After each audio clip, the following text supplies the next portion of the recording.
Welcome to the SportsBros Podcast, featuring the almighty B-Live, the money man Scotty D, and your host, the head of creative Eddie Cool. The SportsBros Podcast, by the fan, for the fan, talking sports just the way you like it. And without any further ado, let's give it up for the Sports Bros.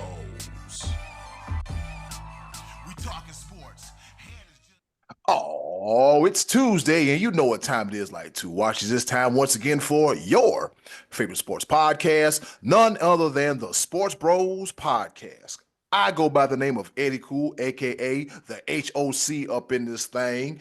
And first of all, I'm going to say, other than my right knee giving me all kinds of trouble, I'm happy. Why?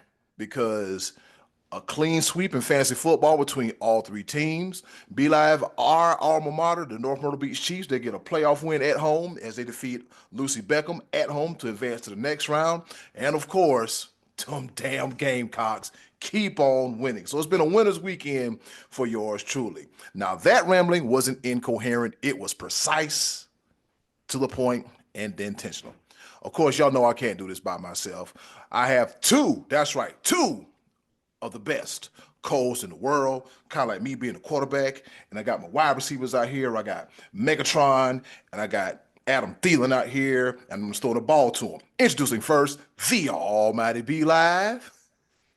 I like that analogy. What's happening? What's going on in the world today? Calvin Johnson, first ballot Hall of Famer, Adam Thielen. Stop that. Adam Thielen did win me a fantasy football title, so. Yeah, I can see that, but Adam Thielen is legit. He gets the job done where you need him at. I'm just saying Calvin Johnson's first ballot Hall of Famer. So, with that being said, also, did I just get compared to Adam Thielen? Was that me? Yeah, yes, you did. Yes, you absolutely did. Ed McCaffrey. We're gonna call you Ed McCaffrey because at least Ed McCaffrey got a Super Bowl ring. Okay. And a broken leg. He got a broken leg. Can I get to what I wanted to get to? Go ahead. My congratulations to the Lady Chiefs volleyball team that are now state champions. 5A, baby. Once a chief, always a chief, man. Congratulations to the Lady Chiefs. And man, this NFL season, this college football season has been just crazy. And this weekend, let's just talk about it. But I know you got to introduce the other guy, the Adam Thielen, the Ed McCaffrey, the Swiss Army knife of the Sports Bros Podcast, the equal opportunity employer part of the Sports Bros Podcast. The what's the thing called? The DI, the DEI of the and the other guy. Stop. And the other guy, he is the pride of Washington, Pennsylvania. And guess what? The kids love him, and he loved the kids back. Ladies and gentlemen, the one, the only, the money man, Scotty D. You're welcome that I'm back. I said, hey, what's going on? Yeah, okay, all right. You're very, very lucky to have me. Let's not forget that. And B-Live, I thought you were going to act right. No, absolutely not. You knew better than that. Eddie, I thought you were going to act right. When have I ever acted right my whole entire life? When? I just came back. I only came back. I was off last week. I was not feeling up to snuff. I'm only back to talk Jake Paul. So let's get right into the top of the order. Jake Paul versus Mike Tyson. The fight we all been waiting for. You want to go ahead and get into it, Eddie Cool? Is that okay? Can we just go ahead and just get through it? Can we just before we hop into the top in the order, let's go ahead and talk about this fight on Netflix, if you will. Jake Paul, Mike Tyson. Jake Paul gets a dub, and we see Mike Tyson's ass. But go ahead. What a night for fighting. What a night for boxing. Let me go. Look, I need the camera. I'm gonna do my best Stephen A. Smith impersonation right here. I need the camera right here on me. I know you ain't about to change the angle. I don't care. For everybody watching, listening, all the things, did you really expect anything different? Come on. Jake Paul is young, has his whole life in front of him. Mike Tyson has done it all. He has absolutely nothing to prove. Only thing he had left to prove is to take your money. There was 100,000 people at Jerry's World at AT&T Stadium to watch this fight. For what? Tell why? The- I'm sitting at the bar, people are screaming, yelling, Tyson, for what? First of all, Mike Tyson skipped leg day. Did you see them kneecaps? Did you see did you see his knees? Did you see his legs? Them things were chicken legs. I was like, oh, this is over with. And then I'm gonna give it about 15 more seconds. Mike Tyson says something that they knew better than to say this before the fight. He said something after the fight that blew my mind because we just didn't know. Mike Tyson had 8 blood transfusions in between before the fight was announced and then when the fight actually took place. The dude is fighting for his life. And he really went out there just to be able to say to his kids that he could stay in there for 8 rounds and do it one more time. And he collected a fat check. And he didn't announce his retirement. He said he wanted to fight again. Oh my God! Go somewhere. Sat down. Came out with it. Oh my goodness! All this outrage. I'm telling you, y'all people are foolish. I already had Netflix. I didn't spend any money on this. For everybody that picked up subscriptions, everybody that picked up on the tickets and all that, y'all the dummies.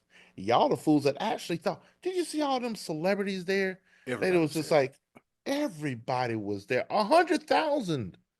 It was Jerry's World.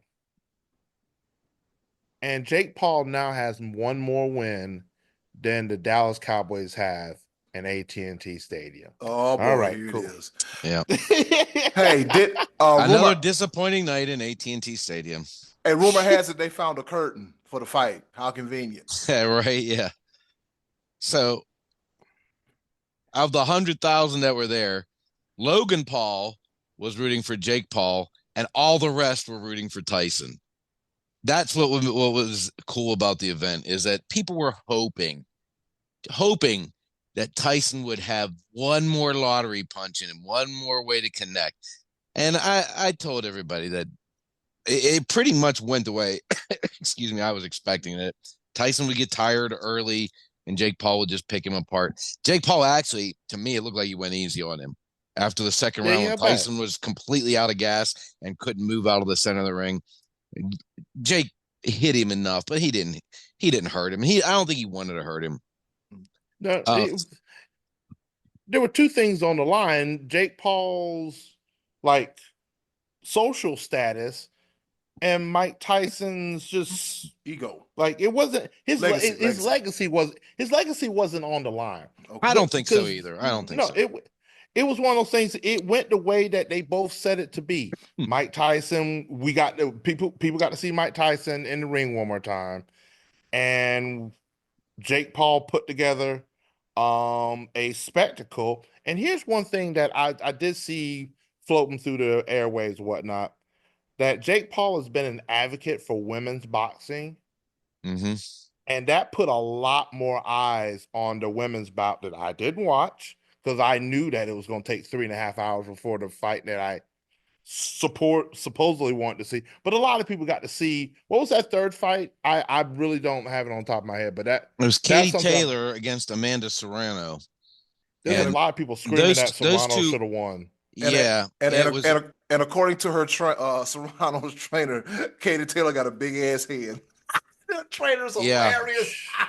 And because she was headbutting her she was using that head as a weapon, and that was unfortunate because she caused that just intense gash over her eye. Yeah. But these two women were the first to ever headline a fight in Madison Square Garden. Wow. So this was a serious fight. This was serious. And we knew that the Mike Tyson, Jake Paul thing was a debacle to begin with. It was a moneymaker. But these women benefited from being on that card and having more eyes.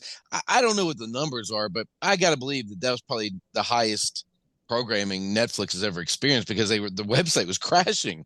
I mean, literally people were on social media complaining that they were getting kicked off of Netflix. The problem I had with that is the fact that because it was a spectacle, you got that goofball that announced wrestling that Eddie likes, is this Mamma Mia guy, Mauro Ranallo. That guy who's a goof, and Rosie Perez, whose last quality thing she did was White Men Can't Jump in like the early 90s. She's out there, and that's who's announcing this. This is like a historic women's fight, and that's who they got to announce that fight. And Roy Jones Jr., who really didn't have a whole lot to add to that broadcast, he's gotten worse. I remember when he was still fighting, he was working for HBO as a part-time announcer, and I used to think he was really good. Maybe the shots to the head are catching up with him, because he didn't sound good to me at all night. Matter of fact, he kept questioning what was wrong with Tyson's mouthpiece for like 3 rounds in a row. And goofball announcer kept saying, well, no, Roy, he bit his gloves. That's something he's done throughout his career. I never seen that. I think something's wrong with his mouthpiece. Well, I've seen fights before of Tyson biting his gloves. I knew that, and I'm a pedestrian fan. How did Roy Jones not know that? And then when they interviewed Tyson about it afterwards, he goes, oh, yeah, I have a habit of biting my gloves. I have a biting fetish, or whatever it was, he said. And it was Vander Holyfield. Yeah. Here we go. Which, by the way, I don't know if you saw the pre-fight, but Holyfield was having trouble with his ear. That was another thing. Netflix production had a lot to be desired, but they had Lennox Lewis sitting next to Holyfield. Holyfield could not hear the girl asking questions, so Lennox was kind of relaying the information, and he leaned over and said, do you think Tyson's going to bite his ears? I thought that was a hilarious comment by Lennox Lewis to just pull that one up out of nowhere. But the fact that Evander Holyfield couldn't hear, I guess he had permanent ear damage. Yeah, could be. all I got to know from I'm gonna keep them coming. I'm trying to tell you. Yeah. From a streaming overall, like I said, the best fight at night was Serrano and Taylor. That was excellent. They really went after it. That was an excellent fight. That was top notch. Moment of the night was Serrano's trainer. He was just straight up full on cussing. Also, Netflix. You probably got a little under a month to fix this whole streaming issue, because they not only have 1 but 2 NFL games streaming on Christmas.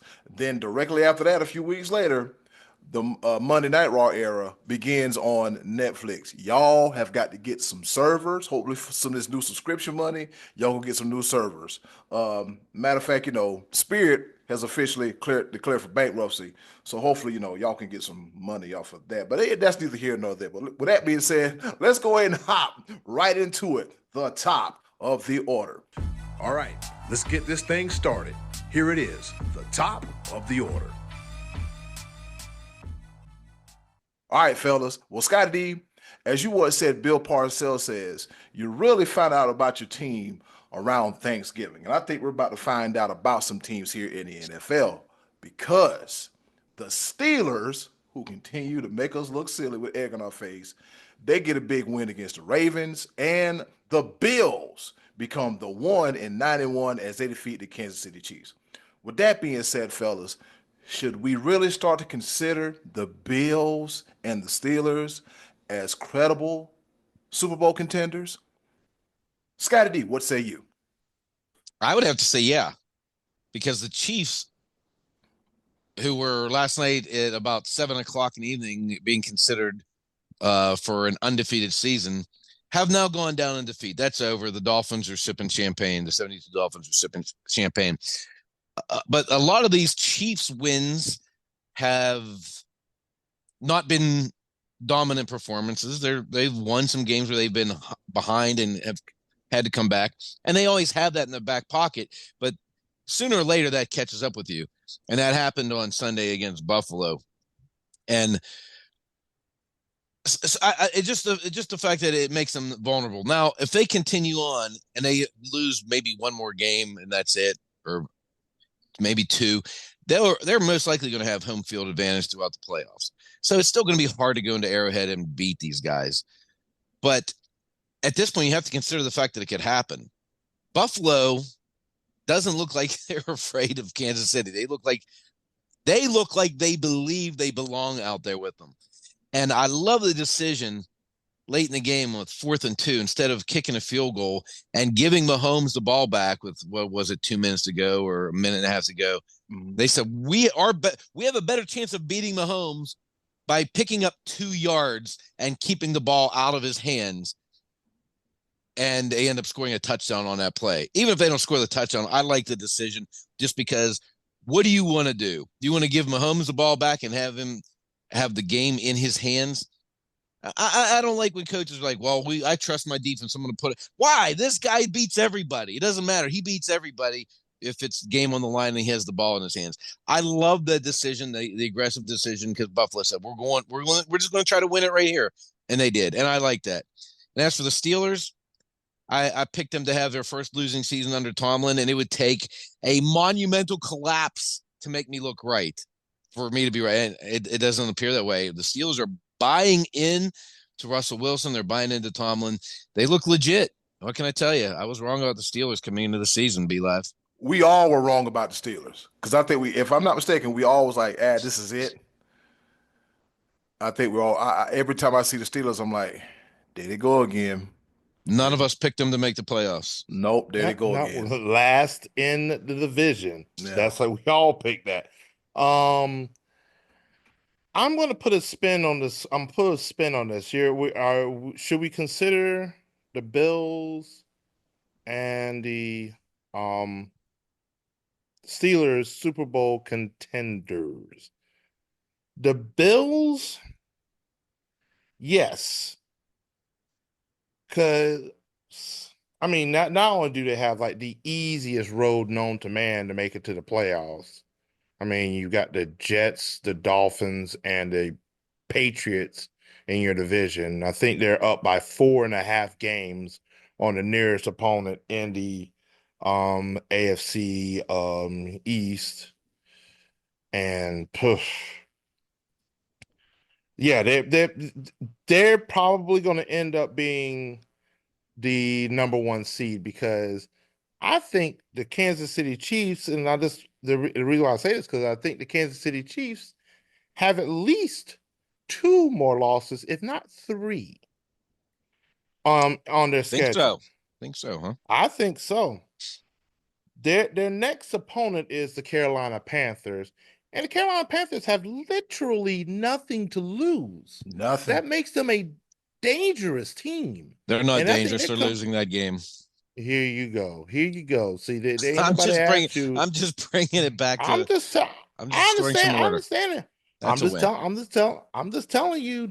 I'm not saying that they're going to win. Don't sleep on them. They have nothing to lose. I am sleeping on them hard. The Las Vegas Raiders. I'm drinking NyQuil. I am sleeping hard on them. The Las Vegas Raiders. That's a win. The Los Angeles Chargers. I think the Chargers win that. Boy, they are low-key having a really good season. Real good. Outside of just a couple of little fumbles, their defense is ridiculous right now. That's the kind of stuff they're opportunistic. They're flying around the ball, and Justin Herbert is starting to come to form. That game against I keep 6 degrees of separation. I think San Francisco lose that game. Cleveland, that's a win. Kansas City, you mean? Then the Chiefs have Houston on that Sunday, 21st at 1, and then 4 days later on Christmas Day, they've got the Steelers. They've got to play the Texans and the Steelers within 5 days of each other. One of those, that's both. That's could be a loss. Roger Goodell Wednesday Christmas game. That's crap to do that anyway. But yeah, I mean to have to go on the road at Pittsburgh on 5 days rest, 4 days rest, whatever it is. Yeah, that's it's gonna be 4 a tough days. one. Yeah, and not even 4 days. It's really 3 days rest, and then Travel and day. yeah. Ooh. So it's one of those things where Chiefs lose 2, maybe 3 games in the stretch, and I don't see a loss on the Buffalo Bills schedule. Let me look at it. I'm gonna look at it one more again. But I don't see another loss the way they're playing 15-2, and they have the tiebreaker over the Chiefs now. Well, I mean, they're going at Detroit, they're going at the Rams. At Detroit, at the Rams, yeah, 49ers at home. I mean, those aren't easy games. they're not easy. Then they finish But, Patriots, Jets, Patriots. I mean, you I might like as well them to just take finish a with take a 3. nap. Yeah. Take a nap on that one. But But the they are key, also only have 2 losses. So if they lose 2 more and the Chiefs lose 2 more, the Chiefs still would have the home field. correct. Either way, I think you're looking at a Chiefs Buffalo Bills 1-2 ranking.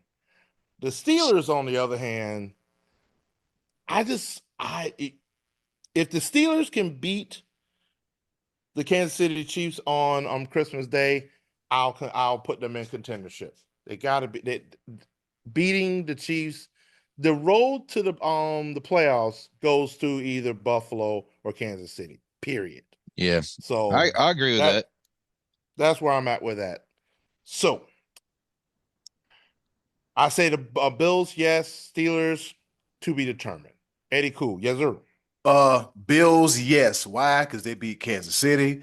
Steelers, I'm also like you, Be Live, is yet to be determined because we already know we've seen what Buffalo can do. And like I said, Buffalo is the 1-9-1 as far as Kansas City goes. So it'll be interesting to see that as well too. And while we're talking, before we hop into our next segment, before we catch this break, the Bengals are done. Yeah, I said it, they're done. Jamar Chase is aggravated. The defense ain't worth 2 their fly smash. The Bengals are done. You can come at me all you want to. The numbers don't lie. You're 4-7. You look good, try to come back, but that's neither here nor there. All right, real quick. Yeah, but there's three wild cards. I'm not ready to put them to bed yet.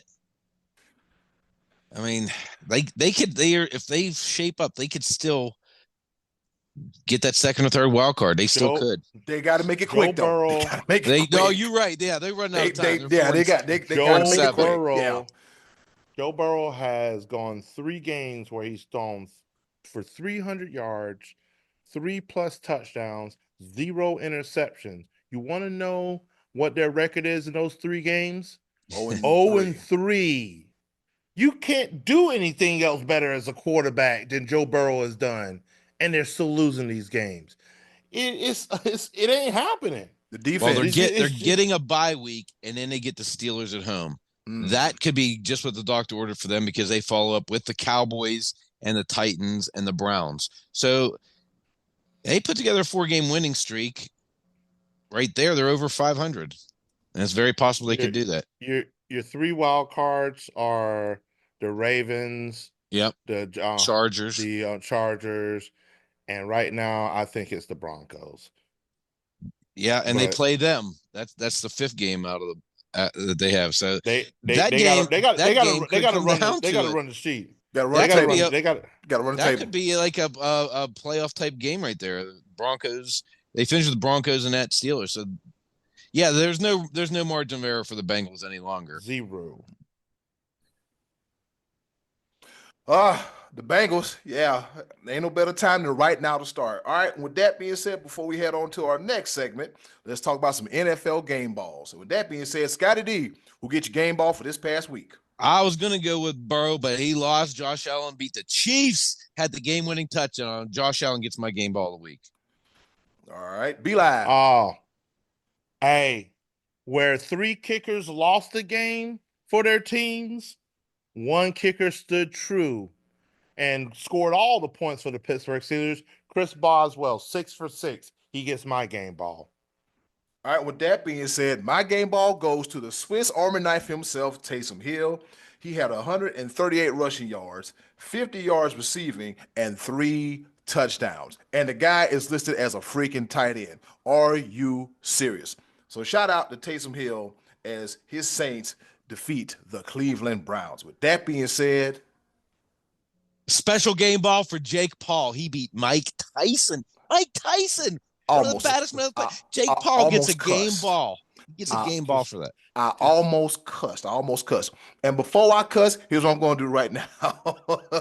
We're going to be right back after this break. And Who's next for Jake Paul? That's the question on everybody's This mind. is me biting. This is me biting my gloves. Who's next Goldberg. for the problem child?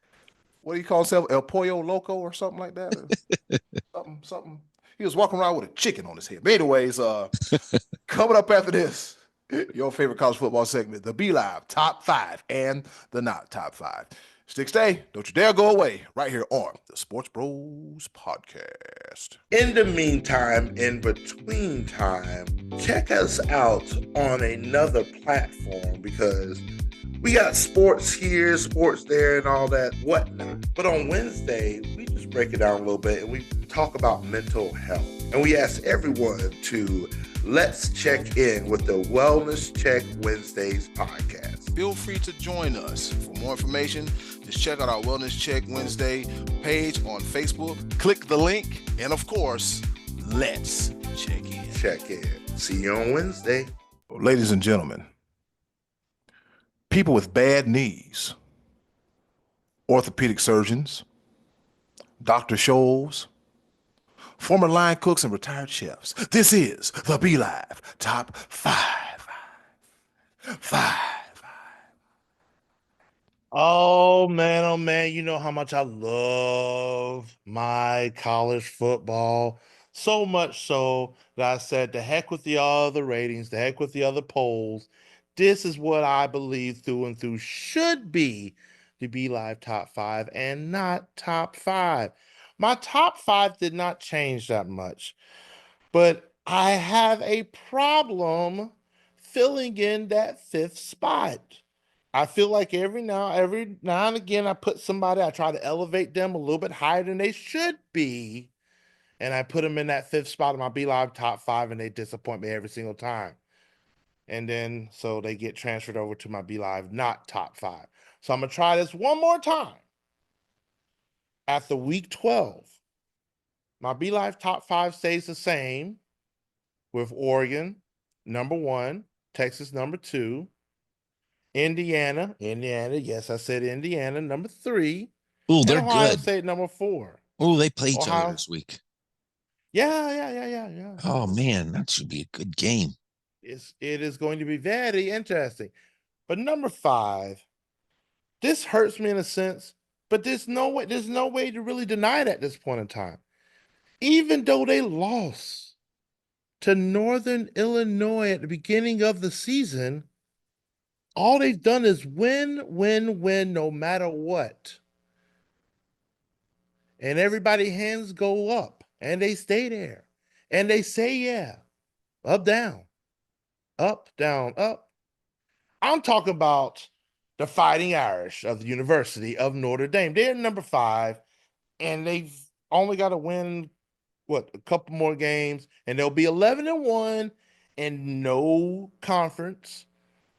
So 11-1 with their resume, you might as well put them as a shoe-in a college football playoff. And the way they've been winning, why not put them in at number 5? Your top-rated non-conference winner is there. It's in the writing. Enough about the top 5 because it really isn't much to talk about.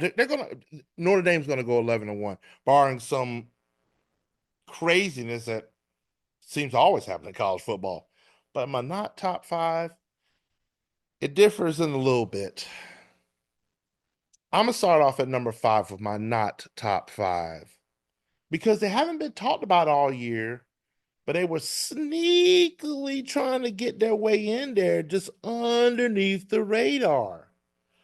But what you cannot do when you're trying to be underneath the radar is end up on the radar for a unranked loss. And that honor goes to, you probably didn't see it because it was after like midnight when the game was over because it was on the West Coast. Washington State. Washington State was ranked 18th. They only had one loss. They were 8-1 going into the game against New Mexico. New Mexico being 5-6 now, which means they were 4-6 going into the game. Wazoo could have snuck in there, and if they just stayed, kept their nose clean, they might have had a little bit of consideration of being in the playoff. That dream is done and over with. Washington State comes in at number 5. Well, number 4. Dag on it now. You beat my team. You make them struggle, make them forget how to play football. And then you turn around and lose after becoming ranked again to a 2-win Stanford team? Louisville, you're making Clemson look bad right now. I got to explain how we lost to a team that lost to a 2-win team. Louisville, you're number 4 of the Be Live Not Top 5. Number 3, oh boy, is another team that takes on the moniker of the Tigers, that takes on the moniker of their stadium being named Death Valley, even though it should be named Death Valley because going in there you can't hear because they are extremely loud. Them Bayou Bengals of Louisiana State University. We thought you had some fight in you, but you don't. And out of the top 25 you go. You are a Brian Kelly got to figure something out because they are falling and they're falling fast. Number 2, I'm sick and tired of talking about them. They've been on my not top 5 3 straight weeks because you know why? They've been ranked for 3 straight weeks and they've lost for 3 straight weeks. Once a Big 12 contender, now an afterthought. Kansas State University. God, Come on, man. Again, like you were almost right there. You were almost in the Big 12 championship game. Yeah. And then you let it slip through your fingertips. Which leads me to number 1. I think they still control their own destiny. But you can't lose. You just can't. Being the number 6 team in the country. Being undefeated. And then you turn around and lose to a 3-win Kansas team. BYU Brigham Young, I elevate you to my top 5. And then you lay an egg against Kansas.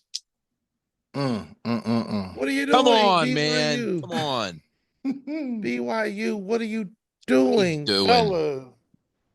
What you got for me? Here we go. Well, I tell you what, losing to a 2-win team, that's never good. Because was it last season or the season before Kansas was like really good? Well, here's the thing. Kansas was ranked in the preseason top 25. They came in ranked and then proceeded to lose like the first 6 games of the season. They were 1-6 at some point in time, and now they're 4-6, if I'm not mistaken, or 1-5 or something of the nature. Let's see. They lost to Kansas State barely, but they beat number 6 BYU. They beat number 17 Iowa State. They lost by 2 to number 16 Kansas State. They beat the brakes off it. Yeah, they've won 3 out of their last 4. But they were struggling. They've been struggling all season. And then Kansas might end up being a spoiler again because guess who comes to Kansas next week? Deion Sanders in Colorado. They trying to play spoiler. But yeah, Kansas State, what are you doing? BYU, what are you doing? What are you doing? But BYU and Colorado are still the front runners for the Big 12 championship. So, but it ain't over till it's over. Be like, And be, yeah, go ahead. be, Yeah. go ahead. I was gonna say something. I'm gonna let you finish first about Colorado and the haters. I was gonna, because I know Scotty D got something smart to say, so I'm just gonna go ahead and let him. I got serious stuff to say. I got my not top 3. Oregon. He said not top 3. What are you doing losing in the fourth quarter to Wisconsin? You were behind in that game. So you are now in my not top 3. Number 2, the Kansas City Chiefs. What are you doing losing to Buffalo? Come on.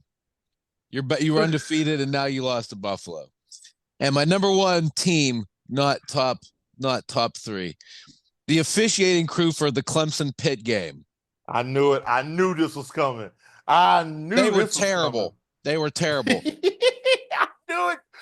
Ooh, they threw that flag 5 minutes after the play. 5 minutes late, and they made the correct call, but it took them an hour and a half to get there.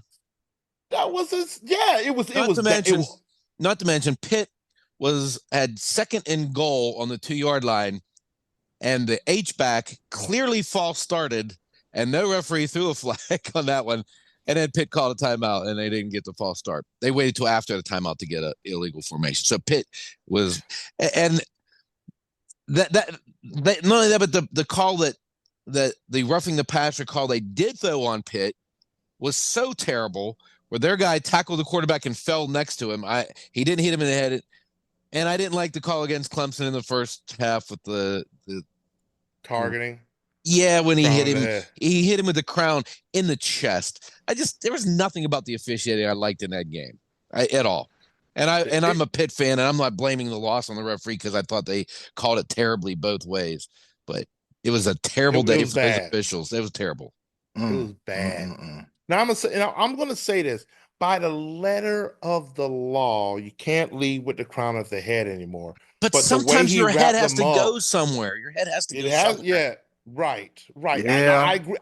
And he was making sure that he was not going helmet to helmet. He was lowered enough to hit the guy in the chest. I don't think that should be.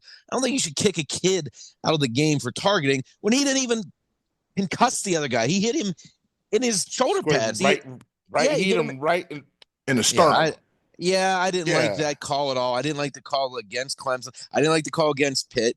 And then they missed the call where the Clemson player threw an elbow to the Pitt's quarterback's head, and it took Narduzzi running out on the field like a maniac before somebody in the secondary finally threw a flag a minute later. It was ridiculous. That was the latest flag I've ever seen in my entire life. Yeah. They looked up at the stands, they listened to the crowd, they were like, Narduzzi was saying something, and then somebody's like, oh, you know what? You're sort of right. Yeah, hey, anybody see this hanky I dropped over here? It was like it wasn't even the back judge that threw it. It was crazy. Anyway, crazy. Yeah. The back judge threw a flag for roughing the passer. That's never been his job. There's like 6 other people that are on that hierarchy, but he was like, "Ooh, I'm looking at the jumbotron. Yeah, you know what? That should be. Let me just slide this right over here." And just so it looked like, oh, y'all missed me throwing it. Hey, I threw that 5. No, you didn't. Yeah, stop it. It was bad. For everybody that had something to say about Coach Prime and Colorado, oh, he's a false prophet. Oh, he's this. Oh, he's that. I will say this: the results are in. The Buffaloes are for real. Not saying that they'll get into the college football playoffs, but they've been winning games. They've been making noise. They've made improvement. They scored 49 points the other day. They should be in the top 5. Yeah. All they got to do is win 3 games. Like, hey, win 3 games. Yeah. They went out. They win the Big 12 championship. Not only do they make it in the playoffs, they get a first round bye. Ooh. And they're well in position to do that. Ooh. Yeah, that's what I'm saying. Right now, if the season ended right now, it would be BYU versus Colorado for the Big 12 championship. Ooh, yeah. And if you're hating, you need to stop. You got bigger issues. If you're hating on Coach Prime, I mean, yes, he doesn't do things the conventional way, the way that a lot of people are used to. But you know what? There's been in history, in the history of human beings, there's been a lot of people who haven't done things the regular, traditional, and conventional way, and they and results. You understand all levels of coaching are a results based business. I don't care if it's high school, Division 2, Division 3 college football, on to the pros, the USFL, the CFL, the XFL, whatever you want to call it. Coaching is a results based business, and Coach Prime is producing results. And that's all that I got to say about that. I didn't want to steal the wrestling catchphrase because I didn't want Are to you get talking popped. about Deion Sanders, the next head coach of the Dallas Cowboys? Is that what you're talking about? Lord have mercy. Looking at my watch, fellas. Guess what time it is? Tell me. What time? What's happening? What's happening? My watch is in the repair shop getting fixed, but it's time for our favorite portion of the show, the choices of the voices.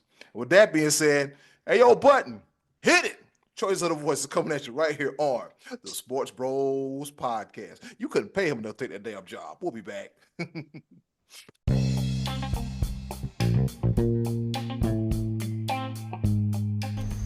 And now, our favorite part of the show, the choices of the voices.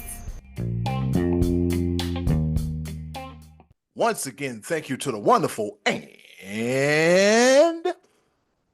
Ever. so lovely, Miss Miss Button. Button. Damn, Scott, get it together. There is so lovely, Miss Button. I thought you were taking it over. Me too. That's why I gave him the dramatic pause.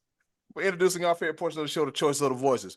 We ask y'all a question. You give us the answer. We have fun. Decide we want to put you in the penalty box, pay attention or whatever. But anyways, we have fun right here on the SportsBros Podcast. And with that being said, the question for the week, what was it? Which one of y'all want to read it? Scotty D or B-Live? Which one of y'all want to read it? I wasn't here last week. I didn't pose. I don't remember what it was. All right, B-Live. Oh, well, what was the topic for this? Oh, coaches. Something about coaches. Yes, Scotty. Oh yeah, which NFL coach is on the hottest seat right now? Which NFL head coach is on the hottest seat right now? And I threw up 3 pictures. I threw up a picture of Doug Peterson, Mike McCarthy, and Brian Daboll. And then seems like I guess people, but I'm just six toasty cheeks right there. I'm just trying to tell I'm about you. to say the same thing. But yeah. What did the people say? What we got going on here? The voices said this. Uncle Max, a Hall of Famer, he says Mike McCarthy gets fired by the Cowboys and hired by the Jets, and the Jets are gluttons for punishment. Wow. What? Oh, he had to have been joking. I'm going to take that as him having a sense of humor. Mike McCarthy's not getting hired by anybody. He's actually, I don't even think he's going to get fired because his contract's up at the end of the season. And I don't think Jerry's going to make a change before the end of the season. He's going to let this play out, and then McCarthy will just be a footnote. Yeah. I guess. But he ain't going to the Jets. He ain't going to the Jets. That wouldn't be fired. It'd just be like released or just not renewed. Yeah, we're just gonna just part ways after this. My boy. Yeah, you know what though? Jerry Jones should be fed up with Mike McCarthy at this point. But Mike McCarthy at the end of the season might be like, I've had enough of this. He might be ready to go. He might not want another contract. He might be, you know what? Let me go ahead and retire and see if I can find a job in a TV booth somewhere. You know what? I look at Mike McCarthy. I'm like, he's had enough. He's tired. He's just, he looks like he's over it. I'm not gonna lie to you.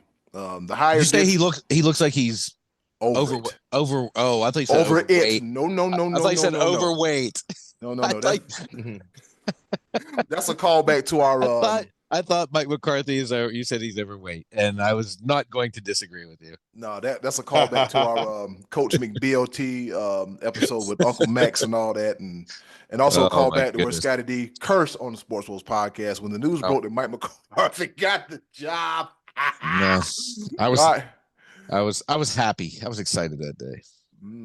Excited and exaltations. Anyways, Marcus James, he says Mike McCarthy should have been fired maybe a couple years ago, but Jerry Jones has no clue what he's doing. No argument. Yep. He said, I'd say Doug Peterson has the hottest seat. I think Brian Daboll might get one more chance after next year's draft if they can land a top quarterback. No, Dayball's gone. You can't bring him back. There's no way. A former coach of the year. Ooh, how the mighty have fallen. Trey Dizzle, we're going to love this one. He says, fun fact, Mark McCarthy has a much better win-loss record without Tom Brady than Bill Belichick. Huh? That's true. Yeah. I mean, McCarthy has a better record than Belichick has without Brady. Winning percentage wise. Okay. There we go. Which means I don't want Belichick next year unless he's bringing Brady to Dallas. That ain't gonna happen. Do you think that would be a good fit, Scotty D? Tom Brady for Tom Brady? You know what? I don't think Tom Brady's eligible anymore because he's a part owner. No, I'm talking about he can do it all. Owner, broadcast, Cowboy quarterback. He can do it all. Well, I think like this. If Belichick somehow gets a job, Jerry got to stay the hell out the way. Because you rarely seen Robert Kraft. You rarely seen Bob Kraft. And if Bob Kraft was saying anything, it was very little, and he immediately got what I call the hell out the way, all right? But with that being said, shout out to Uncle Max, Marcus, and Trey Dizzle for their participation in this week's Choices of the Voices. Scotty D, what say you? Who got the hottest set of cakes on the seat? All those guys, and I also think what's my man's name for the Raiders? I think he's in trouble too. Antonio Pierce? Ooh. Yeah, I think he could be in trouble too. But I think the hottest is actually Peterson, because I think Dayball and McCarthy will finish out the season. I'm surprised right now that Peterson is employed as we're having this conversation. With Jacksonville coming up on a bye week, I thought they were going to fire. First of all, I thought they were going to fire him over in Europe when we were there in Germany. Yeah. And they got they lost the first game, but then they had to stay there, and then they won the second week there. So I thought that might have saved him, because it was in vogue at that time to fire coaches after games lost in Europe. And then since then they've been terrible again. Trevor Lawrence is not developing. This team is not good. This guy, Peterson, caught lightning in a bottle when Foles got hot, because he didn't do anything after that to further the career of Carson Wentz. He went down the tubes, and then the Eagles went down the tubes, and then he was gone. He's done really not much. I mean, he won a Super Bowl, yeah, but oddly enough, so did McCarthy, who's on that list. I think Peterson is the one who's in the most imminent danger of losing his job. Be Live, talk to me. I'm going to say this. I think the reason why Doug Peterson still has a job, maybe his relationship with Trevor Lawrence. I mean, Trevor Lawrence will be there for a while. So, Doug Peterson. But he's not getting better. He's won like twice since last October or something like that, last November. Well, Trevor Lawrence is hurt. He's missed the last 2 games. So that may be part of the reason why they haven't pulled the trigger just yet. But his seat is hot. The rope, leash. He has very little rope out there, the leash. They gave him 50 points Sunday. How much leash did he get for that? Waxed.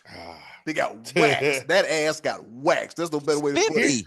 You 50 figure in the NFL. A 50 burger is a good way to get you fired. But go ahead, Be Live. Yeah, true factuals. But out of the 3 that I pictured when I made the post, when I really look at it after this week's, and we still don't know what the Cowboys are going to do against the Texans. I will be watching. This sticks out to me. It's not necessarily the way. I mean, the talent's there. You feel we've been raving and ranting about it all throughout this time, but there's one thing that we haven't really talked about: the head coach of the Cincinnati Bengals, Zach Taylor, and I think he has lost the locker room. Maybe because he's getting snide comments from Burrow. He's getting snide comments all year from Jamar Chase. Ooh, he's Jamar Chase is bad. I don't know. Jamar Chase.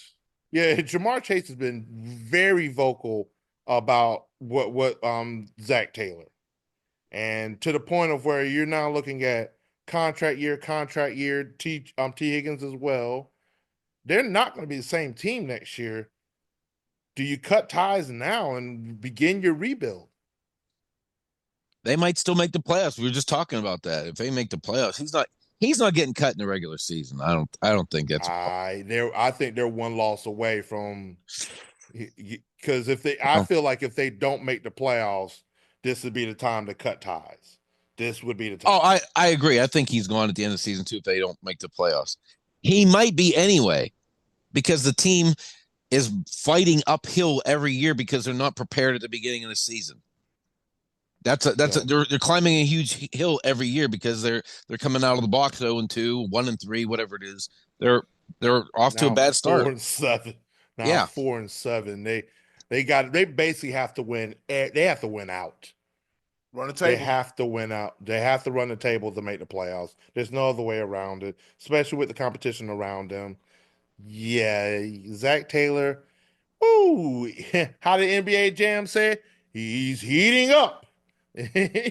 My seat is hot. Did somebody turn the heated seats on? No, that's the hot seat. Yeah. I'm telling you, I don't think Zach Taylor makes it out of the year. I think Dayball's still making decisions. But demoted Daniel Jones. They keep allowing him to make decisions for what? Like, that's not the sign of a coach that's getting fired anytime soon.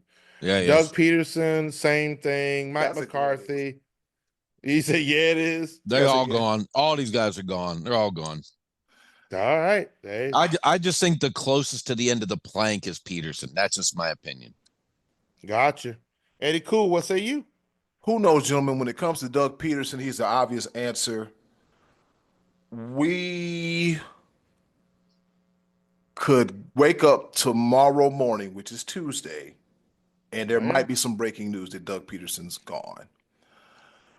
B-Lab, that was the obvious choice, but you stole the answer right from me. I was going to say, if Zach Taylor does not make the playoffs, he's as good as gone. He's as good as gone because, like both of you have attributed the slow starts, starting off slow out the gate, having to play catch up. It wasn't too long ago that this team was in the Super Bowl. Yeah. Very recent. Oh, how the mighty have fallen. And the thing about the AFC is with Buffalo and Kansas City and the emergence of the Denver Broncos and the Chargers, you can't afford to start slow. You cannot afford to have a slow start. You got to come out the gate. I mean, firing on all cylinders. You can't have a slow start. There was a 1 year where Joe Burrow had he had wrist surgery, and then he was hurt the year before that, and then Jake Browning came in and tried to do something, and then ever since then it's been a drizzling poop. The Bengals have been pitiful.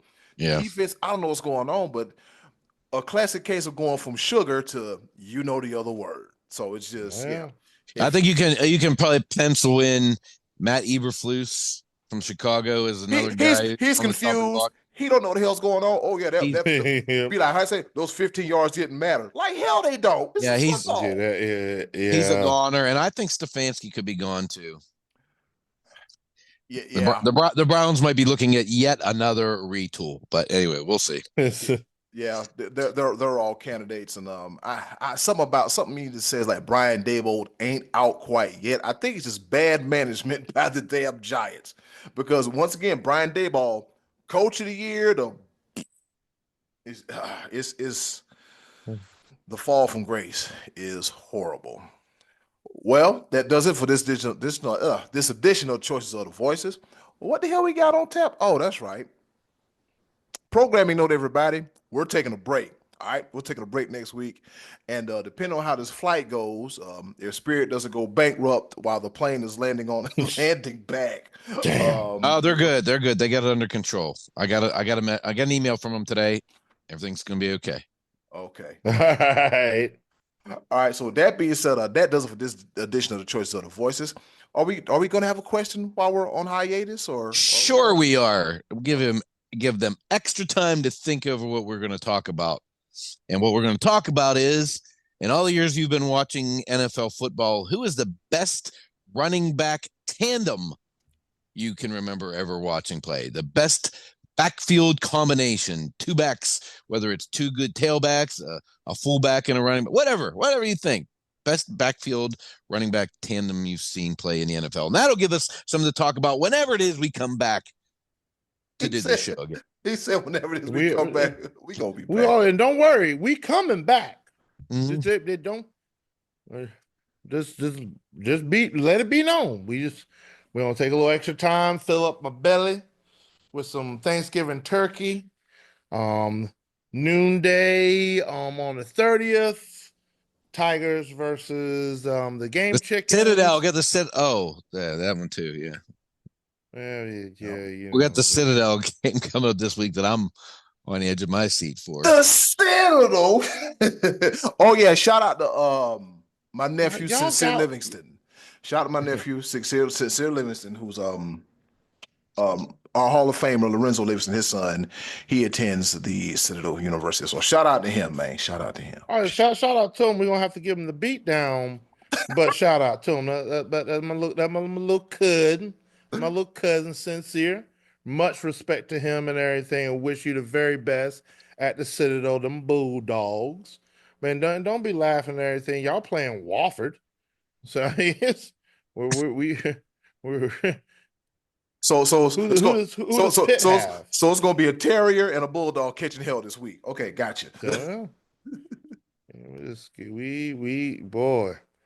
Ooh, this Palmetto Bowl is gonna be serious this year. There's a lot on the line. There's a lot on the line. There's an outside chance. I'm gonna try to say this, that the game chickens actually. Oh God! Don't say it. Yeah, go ahead. Go ahead. Take a swig of water if you got to now. Oh, go ahead and say it. The game chickens have an outside chance. Oh boy, they gonna be out there hitting like Jake Paul versus Mike Tyson. Boy, it's gonna be a one for the ages. It's gonna be some fighting. The game chickens have an outside chance. Can we do that last part of the show now, the pepper part? Yeah, please, Duke. I can't. All right, before B-Lab up, Chucks, with that being said, go ahead and grab that grinder, bro, because we're going to hop into it around the pepper, coming at you right here on the Sports Bros Podcast. I'd hate to see what would come out of B-Live if he threw up. That would be... It'd be a mixture of Yingling, Jameson, and Mojan David 2020. A lot going on. Oh. Some sausages, and sausages, and some eggs. All right, and some grits.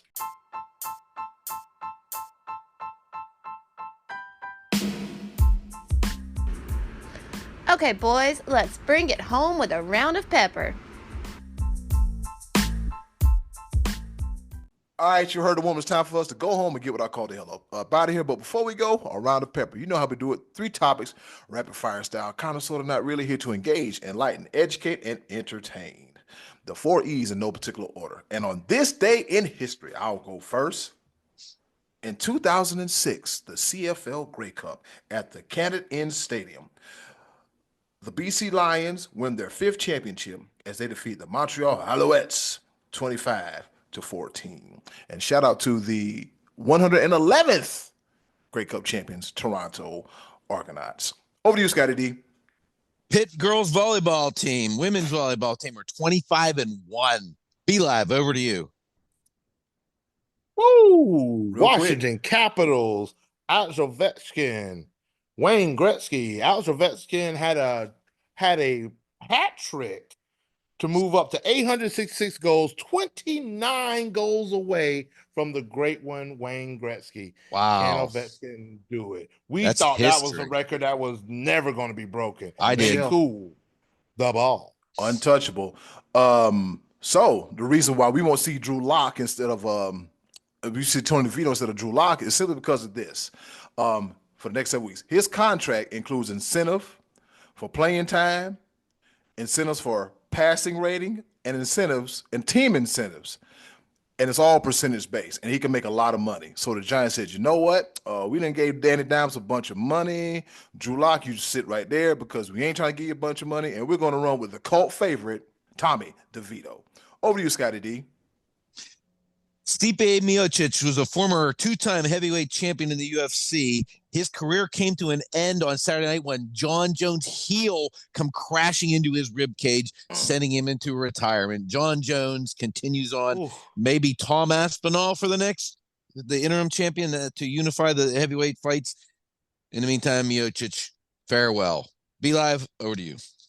Ooh, that crushed my insides when I saw that myself. Ooh, Oh, man. I felt like that was a broken rib easily. Yeah. Man, oh man, let's take it to the NBA.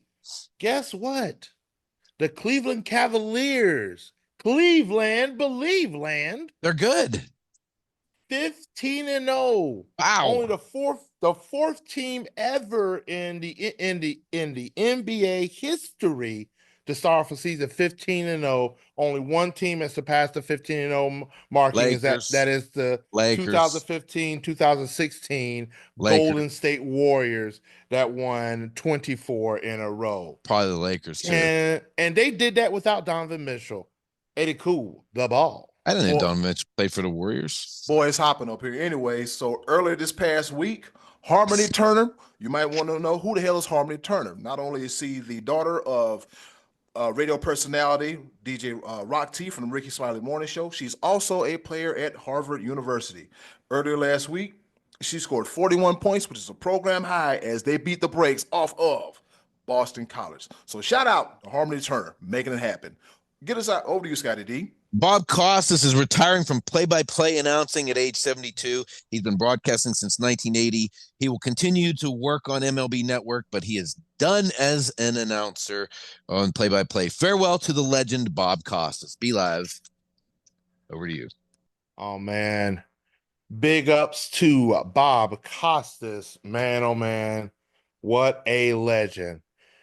For my third and final pepper point, I can proudly say this. Even though Bob Costas is retiring, guess who we get to keep after this year? It has been announced. It has been worked out, agreement, lawsuits, all kinds of things. Oh, God, all that? All the things. Yeah, all the lawsuits and all kinds of things. Are you announcing Jake Paul's next fight? Is that what's good?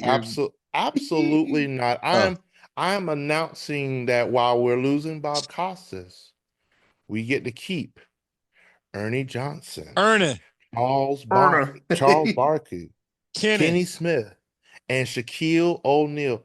Inside the NBA will continue to be a show, and it will now be shown after this year on ESPN and the ABC networks. Warner Brothers Discovery settled a lawsuit against the NBA, and they have announced they have struck a deal with Disney to exclusively license its beloved TNT show Inside the NBA starting next season.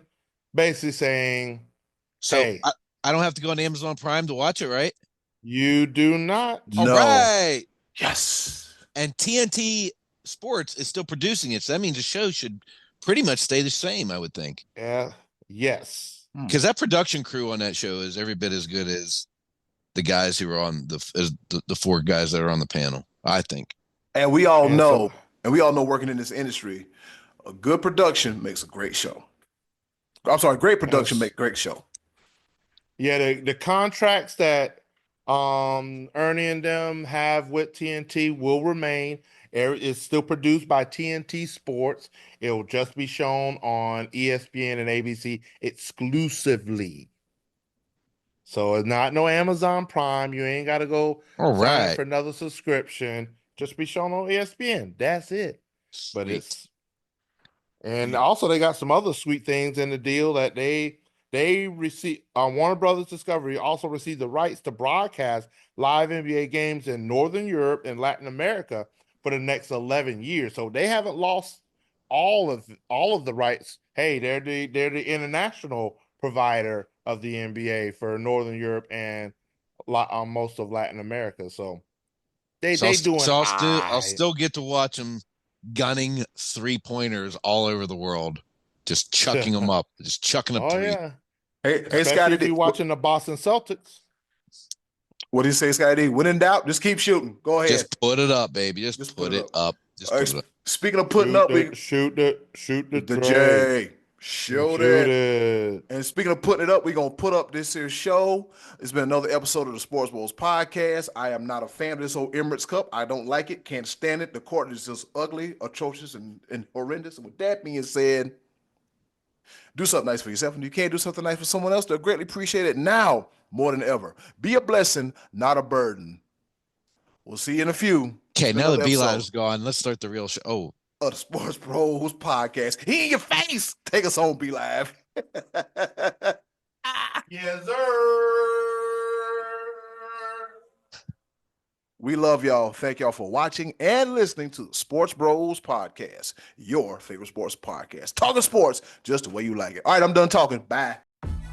Hey, it's Eddie Cool here from the Sports Bros Podcast. Thank you for listening. And as always, continue to follow us on all of our social media platforms. Just click the link in the description box and keep up with the Sports Bros Podcast. And once again, thanks for listening.